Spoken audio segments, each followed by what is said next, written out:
अस्सलामुअलैकुम। लेक्चर 14 कैफ 1 का स्टार्ट हो गया है और फिज़िकल वाले बच्चे तकरीबन कोई 70% तक आ गए हैं, लेकिन उसमें से मैंने 10, 15, 20% निकाल दिए हैं क्योंकि उनके 13 लेक्चर्स थे नहीं। मैंने कहा ऑनलाइन वालों को भी बता देना कि सूरत हाल यहाँ क्या चल रही है। तो आज लेक्चर ज़रा छोटा होगा, हम तकरीबन आधे घंटे से इसी परेशानी में मुब्तला रहे हैं। ठीक है जी। अच्छा जी, आपको मैंने क्वेश्चन नंबर 30 करवा दिया था। ठीक है, इस क्वेश्चन में हमने ईयर एंड रिवैल्यूएशन सीखी थी। तो इससे पहले start of the year revaluation हमने अच्छे से कर ली थी और end of the year revaluation में कोई फ़र्क पड़ा ही नहीं, सिर्फ डेट ऑफ रिवैल्यूएशन बदली थी। हमारे असूल वही, बस start of the year revaluation में होता था कि हम पहले एसेट को रिवैल्यू करते थे, पर रिवैल्यूड एसेट को उसी साल में डेप्रिशिएट करना पड़ता था। ईयर एंड रिवैल्यूएशन आई तो पहले एसेट डेप्रिशिएट होता है, उसके बाद फिर ईयर एंड पर रिवैल्यू होता है, फिर उस साल में उसको दोबारा डेप्रिशिएट नहीं करते, फिर अगले साल में उसको डेप्रिशिएट करते। इतना सा फर्क आया था बस। ठीक है, तो कोई प्रॉब्लम तो नहीं आई थी मेरे ख्याल से। फिर भी होमवर्क का एक सवाल जो पास पेपर वाला है वो मैं आपके साथ पहले डिस्कस करूंगा, फिर हम आगे चलेंगे। अच्छा, उसके बाद मैंने आपको 27, 8, 9, 31 और पास पेपर 8 ये होमवर्क में दिए थे। ठीक है, तो 27, 28, 29 और 31 इनका जो सोल्यूशन है वो PDF आपको ग्रुप में पहुंच गया होगा या पहुंच जाएगा। पहुंच गया तो उसको आप चेक कर लीजिएगा। मेरे ख्याल में कोई एक बच्चा भी ऐसा नहीं होगा जिसका कोई सवाल गलत हुआ होगा, इंशाल्लाह। ये मुझे एतमाद है, किया ही नहीं था। कितने मुतमईन हैं वो? किस किस ने होमवर्क ट्राई किया था? अच्छा, चेक किस किस ने कर लिया सोल्यूशन आते ही? ये सही ही होगा इंशाल्लाह। कोई गलती तो नहीं थी? कोई गलती तो नहीं थी? और किसने गलती तो नहीं थी? कोई हो ही नहीं सकती। तो इसलिए मैं कहता हूँ सोल्यूशन नहीं भी वो कॉन्फिडेंट हो, क्योंकि काम ही आसान सा था ना, ने किया हुआ काम था जो वो दोबारा चेक करना। लेकिन इसका मतलब ये नहीं बाकी कहें बस सीख ही होगा, उसको एक दफ़ा देख लीजिएगा, जो सोल्यूशन से मैच कर लीजिएगा। ठीक है, ओके। अच्छा जी बेटा, अभी आया होगा ना? अभी नहीं आया तो आ जाएगा बेटा, आ जाएगा, टेंशन मत कवा। अच्छा आ जाए ज़रा। एक छोटी सी बात जो आपको देखने में मिली होगी, पहले वो डिस्कस करके फिर आगे चलते हैं। कुछ क्वेश्चंस में आपको एक जुमला देखने को मिला होगा, अल्लाह करे वो मिल जाए। ये company's policy is to transfer realise portion of surplus to. ठीक है जी, तो इसका मतलब क्या है? इसका मतलब क्या है? नहीं वो क्या, कौन सी एंट्री की बात हो रही भाई? आपस में बातें नहीं करनी है, बस क्लास शुरू होगी। Revaluation surplus debit retained earnings credit करते हैं। अच्छा, 31 में आए ML transfers maximum possible amount from surplus to retained earning on an. क्या मतलब? हर साल revaluation surplus debit retained earning credit वाली एंट्री करते हैं, यानी इंक्रीमेंटल डेप्शन की ट्रांसफर हर साल करते हैं। अच्छा, वाह वाह, आगे बढ़ते हैं। क्वेश्चन 8 में आते हैं। SKL transfers maximum possible amount from revaluation surplus to retained earning on an. मतलब बोलो बोलो बोलो। रीवैल्यूएशन सरप्लस बोल दो, कुछ नहीं होता। Revaluation surplus debit retained earning credit की एंट्री हर साल करते हैं। मैं आ गया जनाब इधर पास पेपर्स पे। अभी किताब इंशाल्लाह आज आ जाएगी, आप कल फिर बुक्स लेके आएंगे। ठीक है, वॉल्यूम 1 है। वॉल्यूम 1 में थोड़ा सा मैंने बढ़ा दिया एक चैप्टर, और पहले जो है वो IAS 8 वॉल्यूम 2 में था, वो भी वॉल्यूम 1 में डाल दिया। ठीक है, तो वॉल्यूम 1 थोड़ा वॉल्यूमनेस हो गया ज़्यादा, वॉल्यूम 2 थोड़ा कम हो गया। तो ये ना फिर बाद में कहें वॉल्यूम 1 पे टाइम ज़्यादा लगा है और वहाँ 2 पे जितने टॉपिक्स होंगे, जितने चैप्टर टाइम जितना होता है उतना ही लगता है ना चैप्टर के हिसाब से।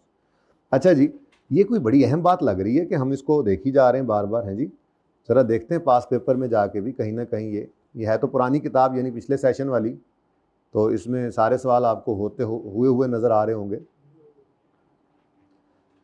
ये इंशाल्लाह आपकी किताब में पास पेपर 7 होगा, शेयर दिल लिमिटेड, वो जो मैं आप लोगों को कहता हूँ और आप हैं नहीं, वो लिमिटेड। ये देखें जी, ये लाइन लिखी हुई है आपकी फेवरेट लाइन, SL ट्रांसफर्स। पढ़ो पढ़ो पढ़ो, ये नज़र आ रही है? SL transfers maximum possible amount from surplus to retained earnings on an annual basis. मैं क्यों इस तरफ ले आया बात को आज? अच्छा भला हमने रिवैल्यूएशन कर ली हुई थी, इस तरफ क्यों आ गए हम एकदम से? क्या ऐसी ज़रूरत महसूस हुई है? कोई फ़र्क होना है तभी तो तवज्जो दिलाओ, नोटिस आ गया इधर। अच्छा, तो इस लाइन से पता क्या चल रहा है कि शायद ऑप्शन होता है तभी तो वो बताने की तरफ आ गए। क्या ख्याल है, शायद ये कोई ऑप्शन होता होगा। SL transfers maximum possible amount from surplus to retained earning on an annual basis. इस सवाल में भी लिखा हुआ मिल गया। अच्छा जी, आगे बढ़ते हैं, ज़रा स्लो ही जाना पड़ेगा। ये वो क्वेश्चन है जो आपका मैंने हैंडआउट में डाला हुआ था, क्वेश्चन 8। इसमें तो पहले ही आपने ये पढ़ लिया है, SKL transfers maximum possible around from surplus to, पढ़ा है ना अभी, ये तो आपके हैंडआउट में सवाल, ठीक है। ऐसे ही क्वेश्चन 9 में 10 जो है, ये देखो, PL transfers maximum possible amount from surplus to retained earnings. तो इसी तरह से अब ये चल नहीं रहा तेजी से, तो मैं आपको हर सवाल में दिखाऊं। ML ट्रांसफर्स मैक्सिमम, ये तो है ना नेट रिप्लेसमेंट मेथड, वही जो हम यूज़ करते हैं। And transfers maximum possible amount from surplus to retained earning on an annual basis. अब बस काफ़ी हो गया, फिर जितने सवाल भी देख लोगे उसमें ये बात होगी या नहीं होगी, यानी कि नहीं भी हो सकती, नहीं भी हो सकती। तो यहाँ से हमें ये पता चला कि ये जो आपको एंट्री सिखाई थी, जो मैंने आपको बताया नहीं था कि ये कोई ऑप्शन है, ये बाहर वाले एक ऑप्शन है। अब समझिएगा जो बात आपको सिखाना चाह रहा हूं वो क्या है। अगर रीवैल्यूएशन सरप्लस आया, यानी कि हमने एसेट को रीवैल्यू किया, वो रीवैल्यू अपवर्ड हुआ है, ठीक है, तो रीवैल्यूएशन सरप्लस आया। अगर रीवैल्यूएशन सरप्लस आए तो आम हालात की निस्बत डेप्रीसिएशन ज़्यादा चार्ज होती है। डेप्रिसिएशन ज़्यादा चार्ज होती है तो हम वो प्रॉफिट पर जो इम्पैक्ट पड़ा होता है उसको आगे रिटेन्ड अर्निंग में निकालने के लिए हम ये एंट्री करते हैं, revaluation surplus debit retained earnings credit, ठीक है ना। तो इसका मतलब ये हुआ कि जब कभी सरप्लस होगा तो आम, यानी एसेट बढ़ा होगा तो आम हालात की निस्बत डेप्रीसिएशन ज़्यादा आएगी, तो फिर हम ट्रांसफ़र की एंट्री कर सकते हैं। क्या बोला मैंने, ट्रांसफ़र की एंट्री कर सकते हैं। मतलब कोई और ऑप्शन भी है, बिल्कुल है, और वो ऑप्शन है कि आप एनुअल बेसिस पे रीवैल्यूएशन सरप्लस को ट्रांसफ़र ना करें रिटेन्ड अर्निंग में, बल्कि आप वेट करें, एसेट सिर्फ डेप्रिशिएट करते रहें और रीवैल्यूएशन सरप्लस को मत छेड़ें, और रीवैल्यूएशन सरप्लस को एक्चुअल डिस्पोजल के दिन सारे का सारा उठा के रिटेन्ड अर्निंग में फेंक दें। मतलब समझ तो आती है ना बात, कि जिस दिन एक्चुअल में एसेट बिक जाएगा उस दिन तो सारा गेन रियलाइज हो गया, तो फिर जितना अनरियलाइज पड़ा था उसको छेड़ा तो हमने था नहीं, वो सारे का सारा एक ही दफा रियलाइज कर लें। तो there are two options for revaluation surplus, ठीक है। या तो आप क्या कर लें, उसको ट्रांसफर करें, transfer to retained earnings annually, जिसको हम कितना मैक्सिमम कितना कर सकते हैं जी, maximum equal to incremental depreciation. तो इंक्रीमेंटल डेप्रीसिएशन की अमाउंट क्या कर सकते हैं आप, एनुअली ट्रांसफर करते, ठीक है। दूसरा ऑप्शन क्या है, दूसरा ऑप्शन ये है कि ट्रांसफर करो, transfer to retained earnings only at the time of disposal, only on disposal, ठीक है जी। तो जब एसेट एक्चुअल में बिके उस दिन उस सरप्लस को ट्रांसफर कर दो रिटेन्ड अर्निंग में। अब ये एमसीक्यूज में तो पूछ सकता है, शायद ऐसा बहुत रिमोट चांस है कि सवाल के अंदर वो ये बात लिख दे, वरना उसको ये पसंद नहीं है, क्योंकि ये तो आसान काम है। ये देखो ना, हमने कितनी मुश्किल से वो एंट्री सीखी थी और फिर उसको पक्का किया है, तो वो एक मुश्किल एंट्री होती है, मतलब एक नई चीज है आपके लिए। जब रीवैल्यूएशन हुई, एसेट अपवर्ड रीवैल्यू हुआ, आपको सरप्लस नजर आया, फिर आपने ट्रांसफर की एंट्री सीखी, तो उससे ज्यादा आसान नहीं था कि एसेट के ऊपर सरप्लस आया, सरप्लस पड़ा रहे, और जब एक्चुअल में एसेट बिके तो सारे को उठाकर रिटेन्ड अर्निंग में फेंक दो। ये तो आसान काम है, तो नॉर्मली ये फिर टेस्ट नहीं करता, इसीलिए आपको। लेकिन क्योंकि स्टैंडर्ड ने ये ऑप्शन दिया हुआ है कि अगर रीवैल्यूएशन करें, यूएस मॉडल पे जाएं और सरप्लस आए, तो आप चाहें तो उस सरप्लस को एनुअली ट्रांसफर करते रहें रिटेन्ड अर्निंग्स में, और मैक्सिमम पॉसिबल अमाउंट क्या है जो ट्रांसफर हो सकती है, इंक्रीमेंटल डेप्रिसिएशन। ये नहीं चाहें तो आप उसको एक ही दफा उस एसेट की लाइफ के एंड पे, जब वो एक्चुअल में बिके, लाइफ के एंड पे क्या मतलब, जब बिके एक्चुअल में, तो जब बिकता है तो उसका सारे का सारा सरप्लस जो है वो आप रियलाइज करके रिटेन अर्निंग में फेंक ले। ठीक है, तो ये बात समझ आई है। अब आपको इसीलिए ये वाली लाइन मैंने दिखाई, तकरीबन हर सवाल के अंदर वो आपको लिखी हुई नजर आई थी। मैं पास पेपर्स ओपन कर गया था, इसीलिए तकरीबन हर सवाल में आपको ये लाइन नजर आई थी कि company transfers maximum possible amount from surplus to retained earnings on an annual basis. तो ये आपको 99% क्वेश्चन में नजर आएगी। शायद मेरे ख्याल में सारे सवालों में ये उसने लिखा हुआ है, क्योंकि ये उसने करवाया है। लेकिन चूंकि एक कॉन्सेप्ट, एक ऑप्शन तो है IAS 16 में, तो शायद एक दो MCQs में या कोई डिस्कशन वाले सवालों में उसने 1-2 नंबर का ये भी टेस्ट किया होगा कि बच्चे को पता भी है कि नहीं। यानी यूं करके लिख देगा वो कि incremental depreciation must be transferred on annual basis. तो आपको कहे मस्ट नहीं है, स्टैंडर्ड में तो ऑप्शन है it may be transferred annually और it may be transferred at the time of disposal. तो कॉन्सेप्ट होना चाहिए। वो अलग बात है कि ये वाला कॉन्सेप्ट जो है, मेरा नहीं ख्याल कि कहीं पे उसने टेस्ट किया है। बहरहाल अब तो कर ले टेस्ट, जब हमें एक चीज का पता लग गया तो कर ले, तो उल्टा आसान काम है। ऐसे ही है, तो बोलो चलो चले जी। अच्छा जी, कहां से कहां निकल गए हम। अच्छा, अब ये 27, 28, 29 और 31 इनका आपने सोल्यूशन चेक कर लेना है। मैं पास पेपर 8 आपको करवा देता हूं ताकि थोड़ा सा रिवीजन भी हो जाए। अब ये है क्या, उसने क्या कहा है बेटा, इधर शेर दिल वाला कहाँ से आ गया? वो तो पास पेपर में बुक में था। वो तो नोट का सवाल है, तो मैंने नोट कराया नहीं है ना। ठीक है, ये तो नोट्स है ना। बुक अभी आएगी तो बुक में पास पेपर 7 हमने नहीं किया, अभी 8 किया हुआ है। ठीक है, वो तो मैंने बुक ओपन इसलिए की थी कि मैंने 4-5 सवाल ऐसे ही आपको दिखाए। बिल्कुल रिवैल्यूएशन का सवाल है, लेकिन रिक्वायरमेंट भी पढ़े। Prepare a note on PPE। Note तो कुछ भी नहीं है, पर बनाना तो सिखाना है ना। ठीक है, चले जी। आप आज बुक आ जाएगी, कल इंशाल्लाह बुक लेके आएंगे क्लास में। ठीक है, बहुत टेंशन होती है ना, बड़ी परेशानी होती है। फिर उसके बाद हैंडआउट से आपने देख लेना है, एक दिन सिर्फ लगाना है जब बुक आ जाए। एक दिन क्या मतलब, आधा घंटा लगना है आपको। आपने तरतीब से पकड़ना है, मैं आपको खुद भी बता दूंगा हैंडआउट्स को। जो क्वेश्चंस उसमें थे आपने सिर्फ बुक के अंदर उनको टिक कर लेना, ताकि फिर हैंडआउट को साइड पे रखें। ये बड़ा मुश्किल होता है इनको संभालना। लेट हो गया थोड़ा सा, बुक आ जानी चाहिए थी, ईद से बाद आप आते बुक भी आ जाती। बहरहाल उसको टिक कर लेंगे ताकि फिर पता हो ये हो गए हैं सवाल। और बुक बहुत ईजी होती है, उसके अंदर कभी आप इधर से सवाल करें उधर से करें, जो कॉन्सेप्ट जिस तरतीब से चल रहे हैं वो करते रहता है बंदा। फिर नोट्स को संभालना ज़रा मुश्किल हो जाता है। ठीक है, तो कल फिर आपने टिक कर लेने हैं सवाल। ओके, मैं खुद करा दूंगा, बल्कि मुझे याद करा देना। अच्छा जी, following information pertains to buildings acquired by SKL on 1 July 2012 for 360। The building is being depreciated on straight line over 10 साल। SKL uses revaluation model for subsequent measurement of building, account for using net replacement method। यही जो हम कर रहे हैं। Revaluation हैं 3। 1 जुलाई 12 को asset आया तो 30 जून 13। ओ ईयर एंड क्या है? ईयर एंड होता है 31 दिसंबर 13। ओ माय गॉड, यानी कि अच्छा क्या कहते हैं आप, मैं इसको 1 जनवरी कर दूं या 1 जुलाई ही रखूं? 1 जुलाई रखूं, पक्की बात है। चलो ठीक है, तो 1 जुलाई को एसेट आया तो 31 दिसंबर 12, 1 जुलाई 12 को, 31 दिसंबर 12 तक 6 महीने गुजरे, और फिर 31 दिसंबर 13 वाले साल में पूरा साल गुजरा, और फिर साल के एंड पे रिवैल्यूएशन। फिर 14 कुछ नहीं हुआ, 15 रिवैल्यूएशन, 16 कुछ नहीं हुआ, 17 रिवैल्यूएशन हो रही है। ठीक है, अब उसने एंट्री सिर्फ कब की मांगी है? ओए होए होए होए, एंट्री तो सारी करनी पड़ेगी, शॉर्टकट भी लग सकता है। क्या ख्याल है, पूरी वर्किंग करें? चलो जी बेटा, 31 दिसंबर, हाँ जी जी जी। तो हम 1 जुलाई 12 से शुरू करेंगे। पहला ईयर 31 दिसंबर 12, फिर 13, फिर 14, फिर 15, फिर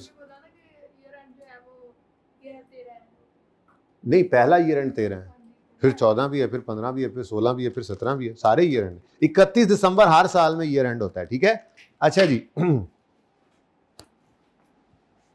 12, 13, 14, 15, 16, 17, क्या ख्याल है? 6 साल की वर्किंग करें, यहाँ पे हो जाएगी ना?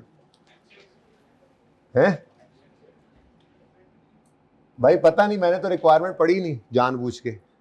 ठीक है, अभी तो पूरी वर्किंग करेंगे ताकि कल वाली प्रैक्टिस हो जाए एक दफ़ा। कल नया काम किया था ना, ईयर एंड रिवैल्यूएशन, तो सिर्फ वर्किंग करेंगे। एंट्रीज में लिखूंगा नहीं, एंट्री सिर्फ बोलूंगा। ठीक है, आपने बस साथ देना है बस। ठीक है, पास पेपर क्वेश्चन नंबर 8 है ये। कौन सी अटेम्प्ट का है? सब नहीं लिखा हुआ, स्प्रिंग 2018 एंड पे लिखा हुआ है बेटा। क्वेश्चन नंबर कौन सा है? नहीं, उधर स्प्रिंग 18 में 6। हाँ, ये मैंने इसलिए लिख दिया कि जरा किताब में फिर वैसे तो लिखने की जरूरत नहीं, पास पेपर 8 किताब के अंदर। ठीक है जी। अब वर्किंग 1 हम कर रहे हैं। डेट, डिस्क्रिप्शन,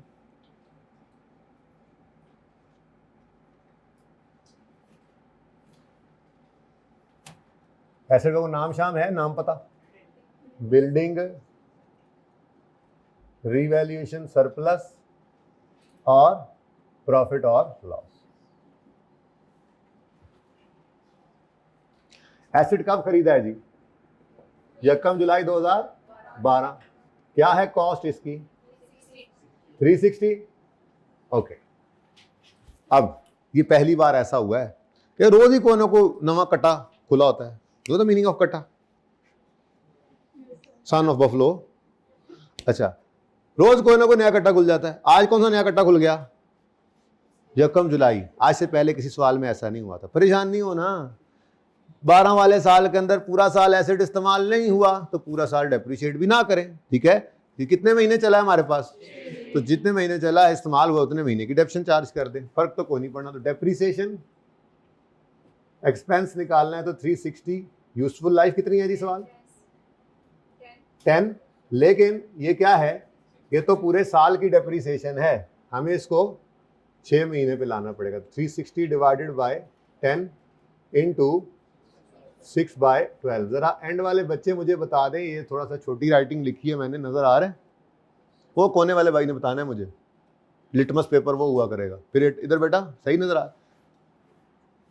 थोड़ा सा वर्किंग सारी इधर पूरी करने की लालच इस वक्त है। अब ये क्या है? पूरे साल की डेप्रिसिएशन। क्या है जी? पूरे साल की डेप्रिसिएशन। हमने उसको 6/12 कर दिया, तो अब ये हमारे इस साल की रेलेवेंट डेप्रिसिएशन आ गई कितनी?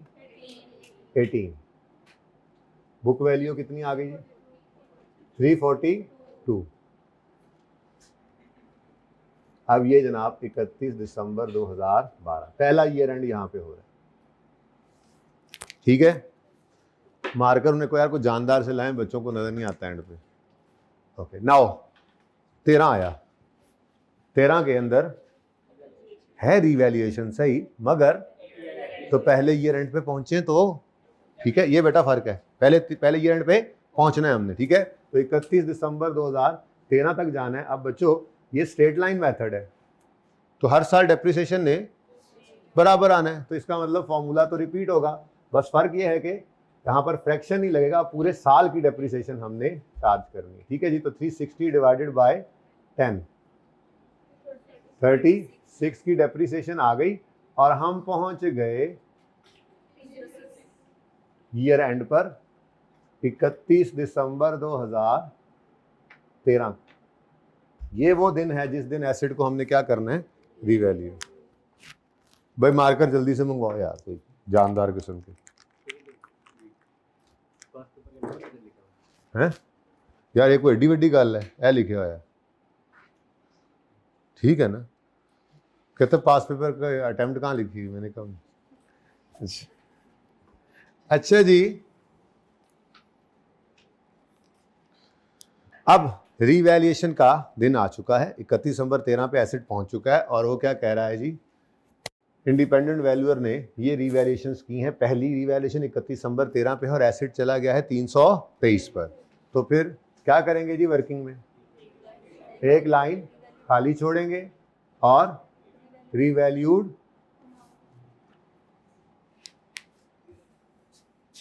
जज़ाकल्लाह जी। बच्चों रीवैल्यूड अमाउंट कितनी है? 323। ये मुझे क्यों लग रहा है कि मुझे 1 नोट पे ये करना चाहिए तो सवाल तो वर्किंग छोटा तो नहीं हो रहा? ये नजर आ रहा है सही? वहम तो वहम ही है ना, फिर भी लगे ही रहना मैंने जी। 17 मतलब के 17 मतलब के रीवैल्यूएशन सरप्लस। ओके जी। अच्छा, अब मैं ना वो एंट्रीज एंड पे ही करते हैं, पहले सारी वर्किंग करते चले जाते हैं। ठीक है, अच्छा सरप्लस आया, उसने देखा कोई ऊपर पहले को सरप्लस तो नहीं पड़ा हुआ, तो उसको कोई सरप्लस नजर नहीं आया तो सारे का सारा फिर OCI से होता हुआ रीवैल्यूएशन सरप्लस में रिकॉर्ड हो जाएगा। ठीक है जी। अच्छा, उसके बाद P&L में कुछ भी ना गया।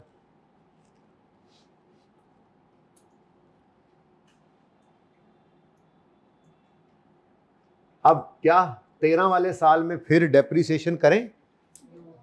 क्यों? डेप्रिसिएशन करके हम 31 दिसंबर 13 पे पहुंचे थे ना। ठीक है, अब 14 वाला साल आता है, इंपॉर्टेंट। 14 वाले साल में कुछ नहीं हुआ, रीवैल्यूएशन तो 15 में हो रही है, लेकिन अब 14 वाले साल में इस रीवैल्यूड एसेट को क्या करना है हमने?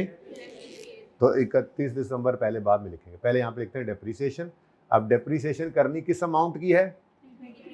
323 की, और इसको रिमेनिंग लाइफ पे डेप्रिसिएट करना है। और रिमेनिंग लाइफ किस दिन निकालनी है? 31 दिसंबर 13 पे खड़े होके, जिस दिन आखिरी रीवैल्यूएशन हुई।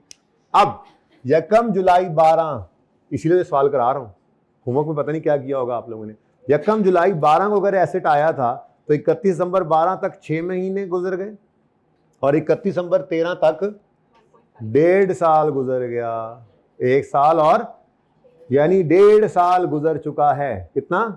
1.5 साल गुजर चुका है। अब असूल पक्के रखने वालों ने मार नहीं खाई होगी यहाँ पे, जैसे सिखाया था, जैसे बोलता था बार बार। अब 31 दिसंबर 13 पर अगर एक एसेट यकम जुलाई 12 को आया था, 31 दिसंबर 13 तक उसके कितने साल गुजर चुके हैं? 1.5 ईयर गुजर चुके हैं। टोटल लाइफ कितनी थी? 10। 10 में से कितने गुजर गए? 1.5 गुजर गया, तो बाकी 8.5। तो साढ़े वाला काम होना था, साढ़ा पढ़ना था अब यहाँ पे। ठीक है जी। तो 8.5 इज द रिमेनिंग लाइफ। तो ये एक मसले वाली बात थी इसके अंदर, बस। ठीक है जी। तो ये हशर हो गया, और आपको पता है आगे तो आप ये ऐसे आंखें बंद करके नशर करते हैं, ऐसे ही है। एसेट को सोचकर लाइफ वगैरह निकाल ली, और सरप्लस के लिए तो नशर ही है। ठीक है, समझ आई है? किस किस ने घर पे यूं ही किया था?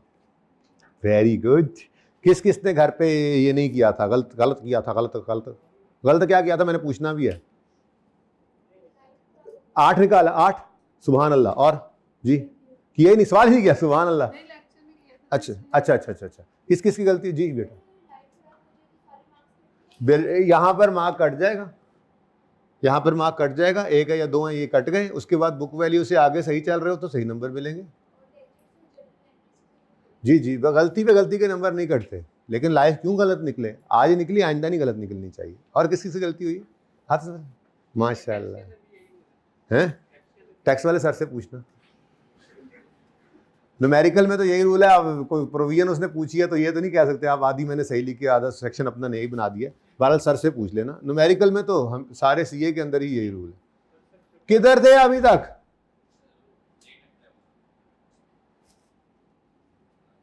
आइए मेरी सीट पे आ जाइए।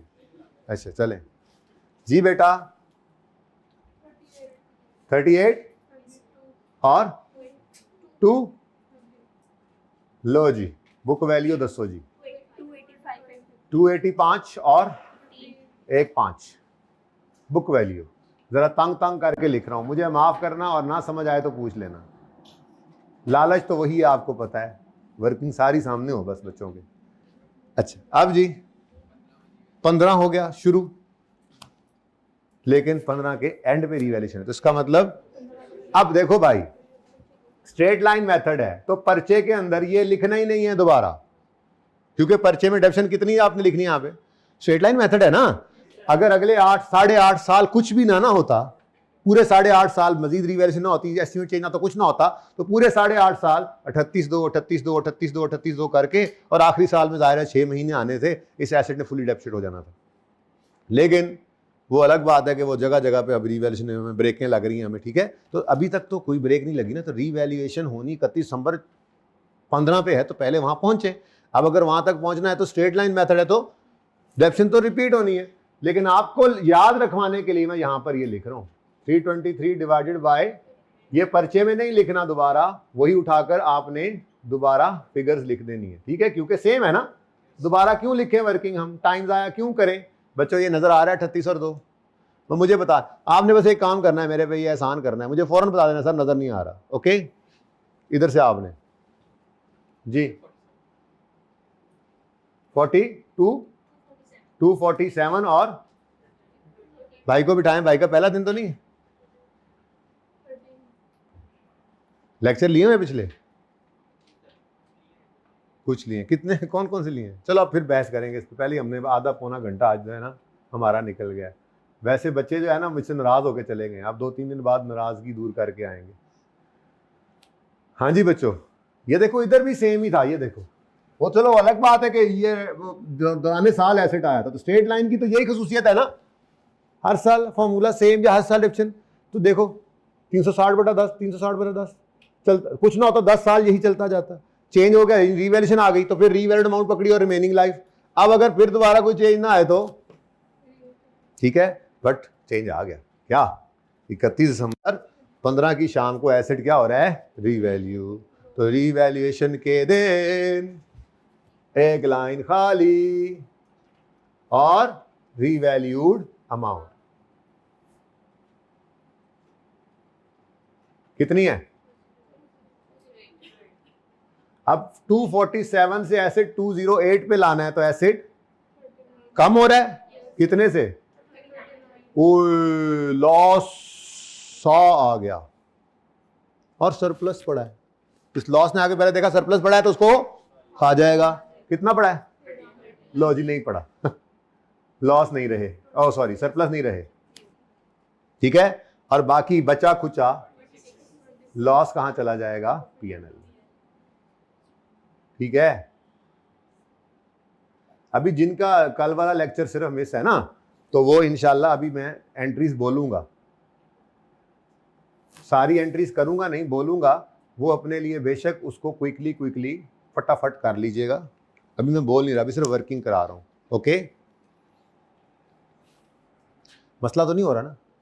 असल में सवाल की रिक्वायरमेंट मैंने नहीं पढ़ाई, सवाल की रिक्वायरमेंट में सारी एंट्रीज हैं ही नहीं, इसलिए मैं सारी एंट्रीज बोलूंगा बहरहाल। ठीक है, तो क्विकली करना भी हो तो आप करने वाले कर सकते हैं, लेकिन ज़रूरत नहीं है बहरहाल। अच्छा, अब 15 हो गया, रीवैल्यू एसेट हो गया। अब इस एसेट को दोबारा डेप्रीशिएट न कर देना 15 में, अब 16 में डेप्रीशिएट करना है इसको, यही तो फर्क था। अच्छा, ऐसे प्रॉब्लम महसूस हुई है स्टार्ट ऑफ द ईयर से एंड ऑफ द ईयर आने में? हुई प्रॉब्लम? प्रॉब्लम है ही नहीं, रीवैल्यूएशन तो पहले दिन सीख ली थी हमने, तो प्रैक्टिस ही कर रहे हैं जी। तो 31 दिसंबर 15 पे रीवैल्यू कर दिया, अब उसके बाद फिर 17 में कुछ होना है, तो फिर चलो आ गए 16 आया। 16 में क्या करेंगे? डेप्रीसिएशन किसको करनी है, किसकी फिगर की करनी है? 208 की। अच्छा, 208 को डिवाइड करना है रिमेनिंग लाइफ पे, जो निकालेंगे रीवैल्यूएशन के दिन खड़े होकर। तो ये साढ़े से परेशानी तो नहीं हो रही? साढ़े से। अच्छा, एक जुमला मैंने कहा था, लिखा होगा पर्चे में कि रीवैल्यूएशन हुई है और रीवैल्यूड अमाउंट इतनी है और यूजफुल लाइफ में कोई चेंज नहीं है, का मतलब ओरिजिनल लाइफ 10 है, रिमेनिंग आपने निकालनी। क्योंकि खुदा ना खास्ता अगर उसने कह दिया रीवैल्यूएशन हुई और लाइफ भी बदल गई है, ये तो चेंज इन एस्टीमेट है। तो इन सवालों में चेंज इन एस्टीमेट अगर हो गया तो रीवैल्यूएशन ईयर एंड पे बढ़ी है और एस्टीमेट चेंज ने भाग के ईयर के स्टार्ट में जाना है। ये पास पेपर 10 इंशाल्लाह हम में भी कल करें, उसमें ही आएगा। ठीक है, तवज्जो दिलाओ, नोटिस दिया था आपको कुछ दिन पहले, आएगा वो मामला। Start of the year revaluation और एस्टीमेट चेंज हो तो फर्क नहीं पड़ा था। एक छोटा सा सवाल किया था हमने, पता नहीं कौन सा था वो, 50 समथिंग था, जब उसने लाइफ खुद बता दी थी 6 की बजाय 10 गालिबन, या 10 की बजाय 6, कुछ कैसा किया था, ऐसे ही है ना।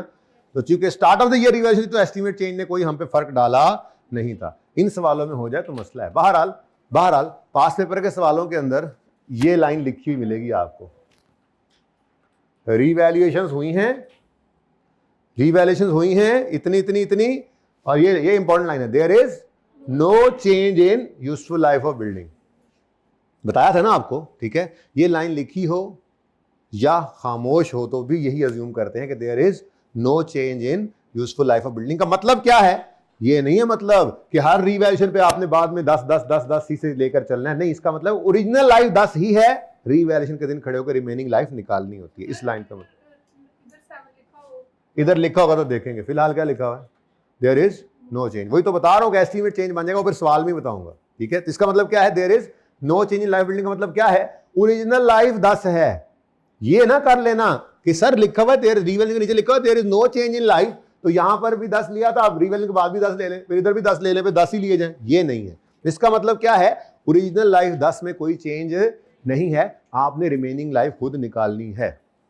ठीक है, तो ये बहुत अहम लाइन है, ये लिखी हो फबिहा, ना लिखी हो तो यही अज्यूम करेंगे, और खुदा ना खास्ता वो कह दे रिवैल्यूएशन हुई और लाइफ चेंज हो गई है, मेथड चेंज हो गया है, या रेजिडुअल वैल्यू चेंज हो गई है, तो this is change in estimate. इसका ट्रीटमेंट क्या है अभी नहीं बताया, बताऊंगा इंशाल्लाह। ठीक है, ओके।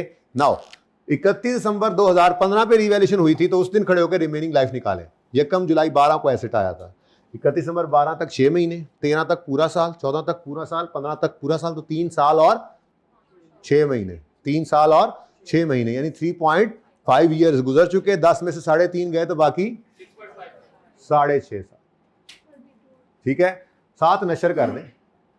अब ये हमने हफ्ते को प्रूव कर लिया था, तो जिनका हफ्ते वाला लेक्चर रहता है वो लेंगे तो उनको समझ आ जाएगी कि 26/6.5 की जर्नल एंट्री तो हम करते नहीं है, वर्किंग में लिखना क्यों जरूरी है।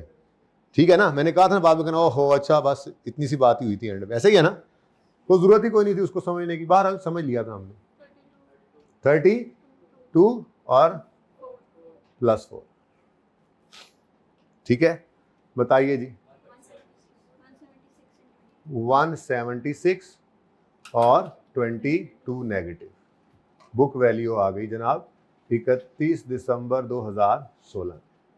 लेकिन अभी भी कुछ नहीं हुआ, 16 में और कुछ नहीं हुआ, 17 के एंड पे एसिड क्या हो रहा है, रिवैल्यूएट। ठीक है, तो पहले 17 के एंड पे पहुंचे, क्योंकि अभी हम 17 के एंड पे नहीं 16 के एंड पे खड़े। तो फिर अब चूंकि स्ट्रेट लाइन मेथड है, ये मैं बार बार इसलिए लिख रहा हूं ताकि ये बात पक्की हो, स्ट्रेट लाइन मेथड है, तो अभी कोई चेंज नहीं आया तो वही डेप्रिसिएशन, यानी अगर अगले 6.5 साल चेंज ना आए तो डेप्रिसिएशन सेम होते होते एसिड खत्म हो जाएगा।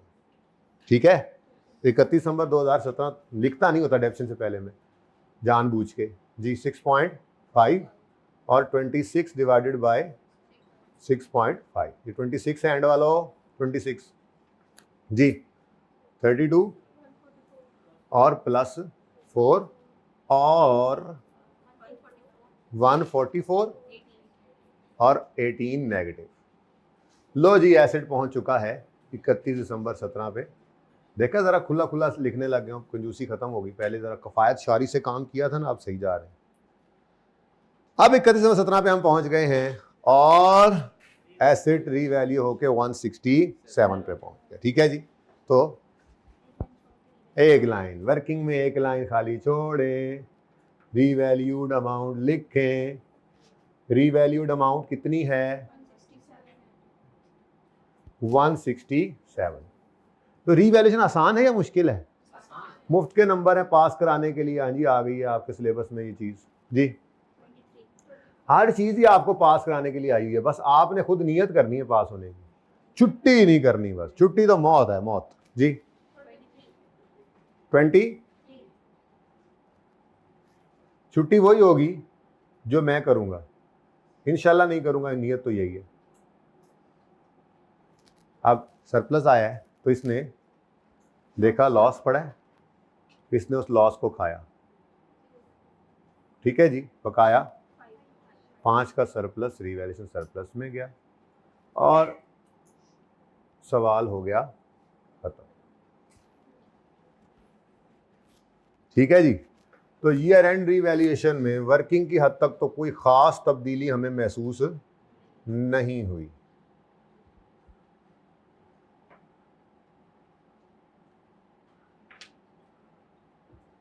कितना था जी, +18 होकर 0 हो गया था। चल अच्छा, कोई मसला है तो बताएं। अच्छा, अब जरा entries,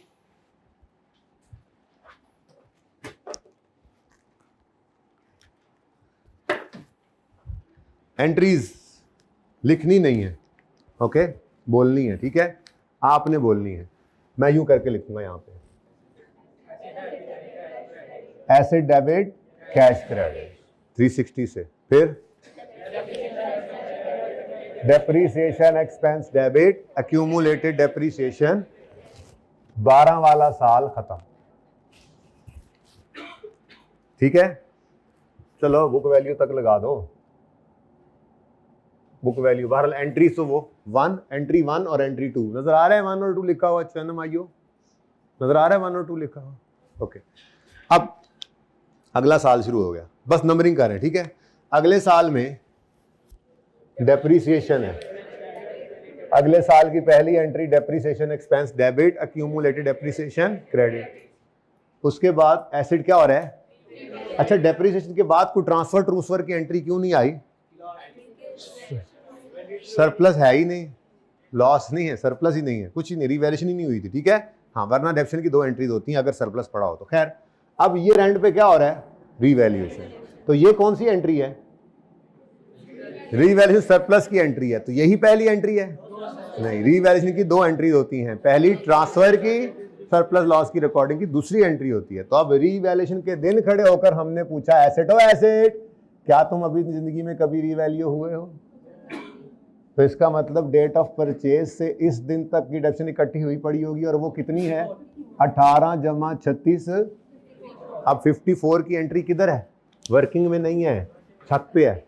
accumulated depreciation debit, building credit 54 से, और बोलो बिल्डिंग। अब इस साल में दूसरी एंट्री ये है ट्रांसफर की, और तीसरी एंट्री ये पड़ी।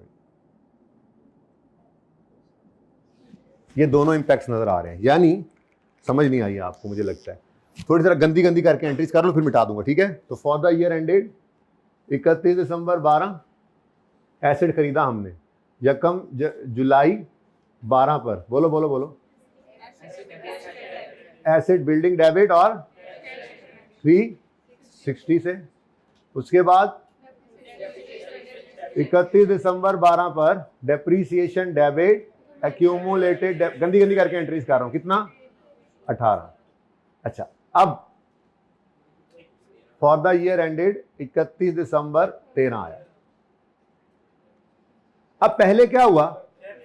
तो 31 दिसंबर 2013 पर depreciation expense debit, accumulated depreciation credit 36 से, और उसके बाद ट्रांसफर की कोई एंट्री नहीं हुई, कोई ट्रांसफर जो कि कुछ है ही नहीं सी। फिर क्या हुआ? ये जगह इसलिए छोड़ी कि अगले साल तो होगी ना, अगर हुई तो सरप्लस हुआ। फिर क्या हुआ जी? अब रीवैल्यूएशन हुई है, तो रीवैल्यूएशन के दिन पहले ट्रांसफर की entry, accumulated depreciation debit, acid building credit. ये नोट नहीं करनी है तो जो, चलो कर भी रहे हैं तो फिर सारी करिएगा बेशक। कितने से? अब यहां से नहीं देखा था हमने, यहां से देखा था, ये 54। तो 54 से accumulated depreciation debit, building credit, acid credit, और उसके बाद सरप्लस आया है, तो बिल्डिंग डेबिट, रीवैल्यूएशन सरप्लस इन, वेरी गुड, कितने से? तो ये मैं आपको कह रहा था, ये देखें एंट्री नंबर 1 वर्किंग में नजर आ रही है, एंट्री नंबर 2 वर्किंग में नजर आ रही है। पहला साल ओवर, 13 का साल आया, एंट्री नंबर 1 वर्किंग में नजर आ रही है, 2 है नहीं। एंट्री नंबर 3 गलत लिखा हमने, एंट्री नंबर 3 तो फिर ये नहीं है, लेकिन इस साल की तो 2-3 ही एंट्रीज है ना, ठीक है। तो 1, 2 और 3, ये। अब 1 नजर आई 36, 2 है नहीं, इसलिए 2 का नंबर ये लग गया। अब दूसरी एंट्री वर्किंग में कभी नजर, ट्रांसफर की एंट्री नजर नहीं आती, वो छत पे थी, ठीक है। और एंट्री नंबर 3 इस साल की ये होगी, लाल वाली एंट्री, लाल वाला साल ये है, ठीक है। यहां तक को मसला? मैं तो कहना गंदा गंदा सही, चलो कर ही देने एंट्रीज, अच्छा है जरा। ये जनाब हमारी ये 13 वाले साल की एंट्रीज है, ये लाल, मैंने आज कलर नहीं बदला बार बार, ओके सही है। अगला साल आता है, अब अगले साल में वर्किंग से कमाल तो ये वर्किंग से, अब फिर ब्लू कर देते हैं इसको, तीसरे साल को फिर ब्लू करते हैं। अब यहां से आगे चल रहा है जी, ये क्लोजिंग है ना, तो ये ओपनिंग बन जाएगा, और ये है 14 वाला साल। हाँ जी, depreciation expense debit, accumulated depreciation credit, 2 की एंट्री है, revaluation surplus debit, retained earning credit, और बस रीवैल्यूएशन इस साल में है नहीं, तो रीवैल्यूएशन की एंट्रीज भी नहीं है, ठीक है जी। अब 2000, यार जरा तुम भाई इधर नहीं हो जाते, थोड़ा तमीज से इधर है, 36 था ना, जरा जगह अच्छी बन जाएगी ना।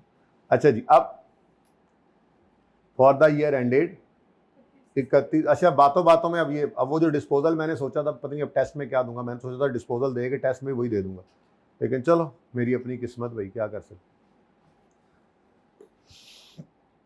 जी। अब 31 दिसंबर 2014 पर depreciation expense debit, accumulated depreciation credit हुआ कितने से? 38 से। और साथ में हाँ जी इसी दिन एक और एंट्री, रीवैल्यूएशन सरप्लस इन ओसीआई डेबिट। बोले ही नहीं आगे से, ओसीआई बोल दिया मैंने इस एंट्री के साथ। रीवन surplus debit retained earnings credit कितने से?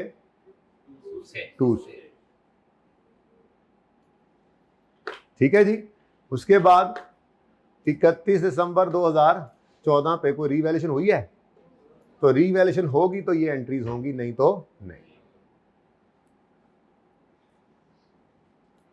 ठीक है, तो अब ये देख लो, एंट्री नंबर 1 किधर लिखूं? इधर लिखूं। और एंट्री नंबर 2, तो 2 ही एंट्रीज हैं, वर्किंग में भी नजर आ रही हैं। ठीक हो गया। 15 में दाखिल होते हैं। अब इसको फिर लाल कर देते हैं। हाँ जी, ये क्या है? लाल है। तो यहां से कर देता हूं मैं जी। 14 क्लोजिंग था, यहां से ओपनिंग शुरू हुआ फिर, और ये यहां तक की एंट्रीज हमारी 15 वाले साल की बनी है। जरा समझ आ रही है ब्रैकेट की, ताकि वो एंट्रीज करते हुए जरा आपके सामने वो साल रह जाए थोड़ा सा बस। ठीक है, तो जनाब 15 वाले साल की पहली एंट्री नजर आ रही है, depreciation expense debit, cumulated depreciation credit, फिर revaluation surplus debit, retained earnings credit, फिर एक्यूमुलेटेड डेप्रिसिएशन। रीवैल्यूएशन के दिन 2 एंट्रीज, ट्रांसफर की एंट्री वर्किंग में नजर। तो हम यहां पे आगे खड़े हुए, हमने कहा एसेट हो एसेट। क्या तुम अपनी जिंदगी में इससे पहले कभी 31 दिसंबर 15 किधर गया 15 है ना, हाँ 31 में 15 या उससे पहले कभी रीवैल्यू हुए हो? उसने कहा यस यस। ये हमने कहा इसका मतलब इस दिन तक की डेप्शन तो एलिमिनेट होकर नील हो गई होगी। तो अब एक्यूमुलेशन अकाउंट के अंदर इन 2 डेट्स के दरमियान वाली डेप्शन पड़ी होगी, वो कितनी है जी? 38 और 38, यही है ना? 38 और 38 कितना बना? 76। एक्यूमुलेटेड डेप्रिसिएशन में से डेबिट, एसेट में से क्रेडिट। ये एंट्री नंबर 3 हो जाएगी। और एंट्री नंबर 4 ये है, ये एंट्री नंबर 4 है। ये एंट्री क्या होती थी? Asset credit, surplus debit, PNL debit. सीधा बोले तो रियल सरप्लस डेबिट करते थे ओसीआई में, पीएनएल डेबिट करते थे, और ठीक है। तो ये 4 एंट्रीज कौन से साल की हैं?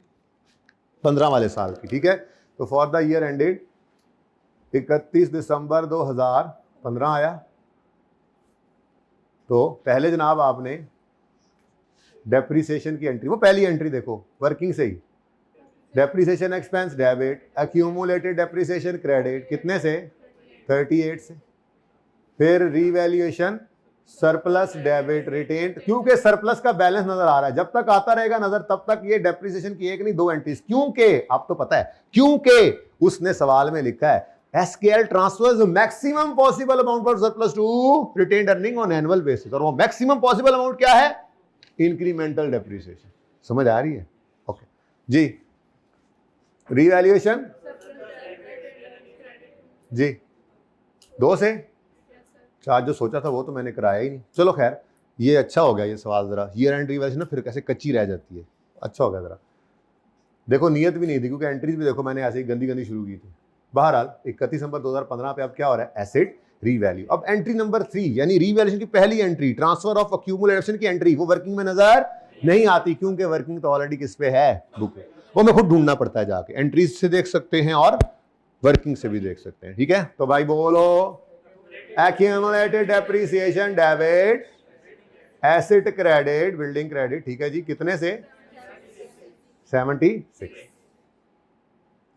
और फिर 31 दिसंबर 15 पर रीवैल्यूएशन, देखो बिल्डिंग क्रेडिट हो गई। चलो यूं कर लेते हैं, यूं कर लेते हैं, आपके मर्जी के मुताबिक कर लेते हैं। बिल्डिंग क्रेडिट कितने से? 39 नजर आया ना वर्किंग में। रीवैल्यूएशन सरप्लस, वेरी गुड, इन ओसीआई डेबिट कितने से? 13 से। और रीवैल्यूएशन लॉस पीएनएल में चला गया, बैलेंसिंग 20। ठीक है जी, तो ये जनाब आपकी रीवैल्यूएशन की एंट्री पूरी हो गई। ठीक है, तो रीवैल्यूएशन के दिन रीवैल्यूएशन की 2 एंट्रीज हैं। रीवैल्यूएशन हो रही है तो वो 2 एंट्रीज हैं, नहीं हो रही तो नहीं। रीवैल्यूएशन हुई 2 एंट्रीज हैं, नहीं हुई। अब फर्क क्या हुआ? खास तौर पर वो बच्चे जिन्होंने हफ्ते की क्लास नहीं ली वो ज्यादा अच्छा, हम तो पक्का कर रहे हैं और वो इसको स्टडी कर रहे हैं कि अभी तक जितने सवाल करते थे revaluation start of the year होती थी तो पहले रीवैल्यूएशन की 2 एंट्रीज होती थी और फिर डेप्रिसिएशन की। लेकिन ईयर एंड पे रीवैल्यूएशन आने से क्या फर्क पड़ गया? पहले सवाल में डेप्रिसिएशन की एंट्रीज आ रही हैं, फिर रीवैल्यूएशन की। ठीक है, अच्छा ले जी, चारों एंट्रीज हो गई। 4 एंट्रीज हैं, 4 एंट्रीज हैं, ये देखें। Entry number 1, entry number 2, entry number 3 और एंट्री नंबर 4। यही 4 एंट्रीज वहां पे नजर आ रही हैं? नहीं आ रही। दूसरी एंट्री वर्किंग में नजर नहीं आ रही, बाकी 3 आ रही हैं। ओके, वही समझ तो गए आप लोग जी। उसके बाद क्या हुआ? 16 आ गया। ऐसे सही कंजूसी से है, कफायत शारी। 16 वाला साल, ये 16 वाले साल की ये एंट्री है, बस सिर्फ डेप्रिसिएशन की एंट्री है। तो depreciation for the year ended 31 दिसंबर 2016। तो डेप्रिसिएशन, ये ब्लू डेप्रिसिएशन की एंट्री आ गई इस साल की।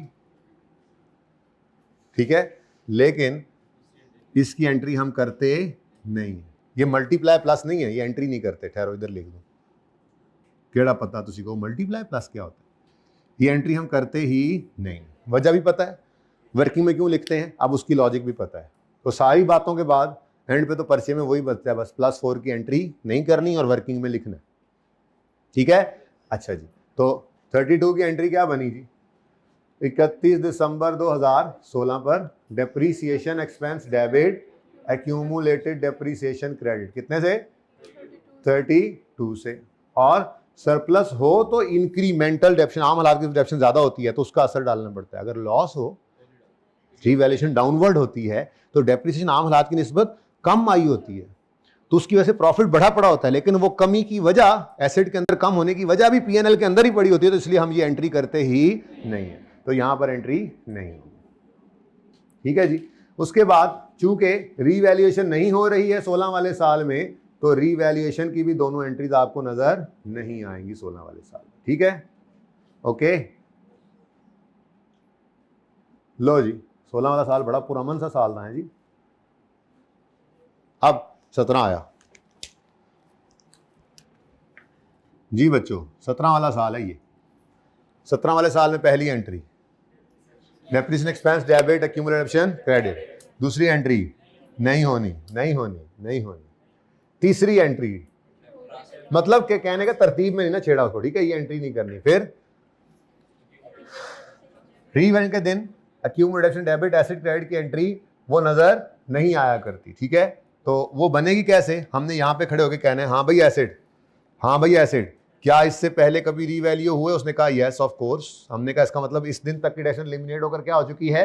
नील। तो ये 32 और 32 64 की डेप्शन एक्यूमुलेट हुई पड़ी। तो एक्यूमुलेशन डेबिट, बिल्डिंग क्रेडिट और उसके बाद बिल्डिंग डेबिट, ये तीसरी एंट्री है। एक एंट्री गायब होगी ना, बिल्डिंग डेबिट। आगे बोलो बोलो बोलो।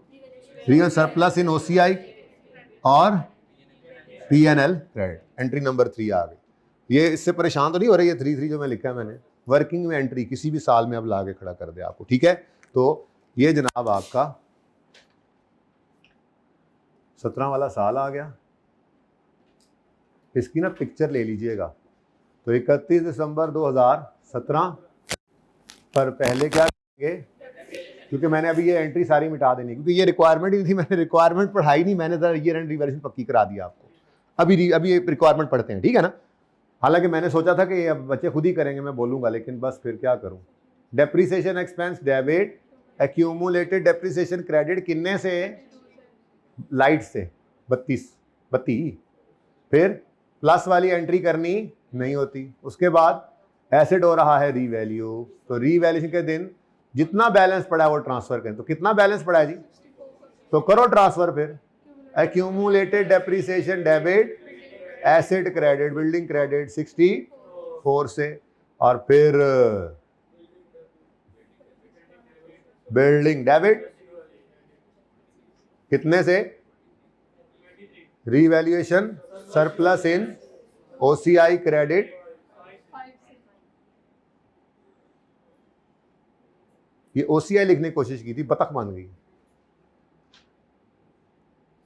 जी। और अब यहां पर मैं रीवैल्यूएशन गेन लिख देता होता हूं आपके समझने के लिए, हालांकि ये रीवैल्यूएशन लॉस ही क्रेडिट लिखना चाहिए असूली तौर पे तो, ठीक है, क्योंकि रिवर्सल ऑफ लॉस है, वाह लाइक गेन, ठीक है जी। तो ये जनाब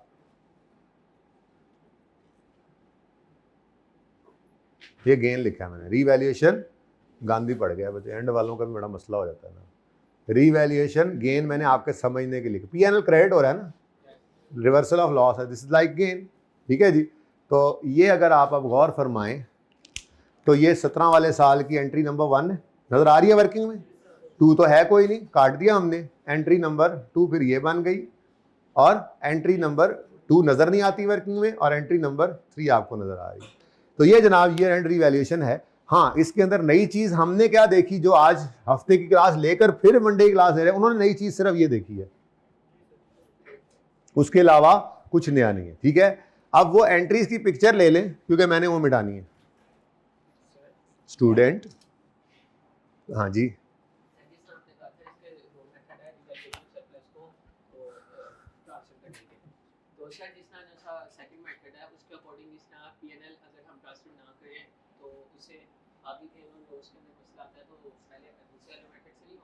भाई सारे का सारा पड़ा होगा ना, ठीक है, सारे का सारा पड़ा होगा तो वो सारा ही रिवर्स होगा, जब किसी सवाल में आएगा तो देख लेंगे, ठीक है।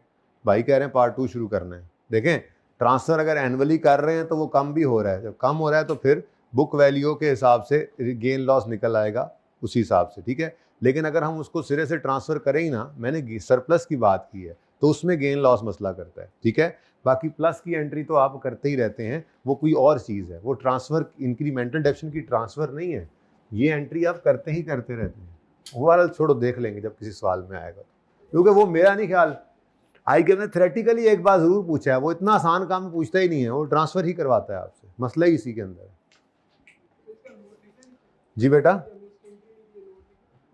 नहीं कोई नोट नहीं लिखना, एंट्री करनी नहीं है, मैं आपको बोला पूरी, एक मिनट जरा रुकना, मैंने आपको बोला कि कहीं भी किताबों के अंदर ये ना लॉजिक है ना कुछ, बस एंट्री नहीं होती है, ठीक है। यहाँ पे पार्ट 1 क्लोज कर रहा हूँ मैं, कोई क्वेश्चन है? एक मिनट,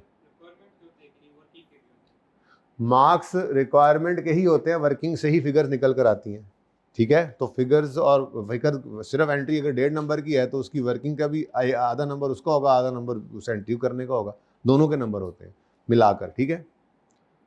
पार्ट 1 क्लोज कर दूं? क्लोज करें जी पार्ट 1।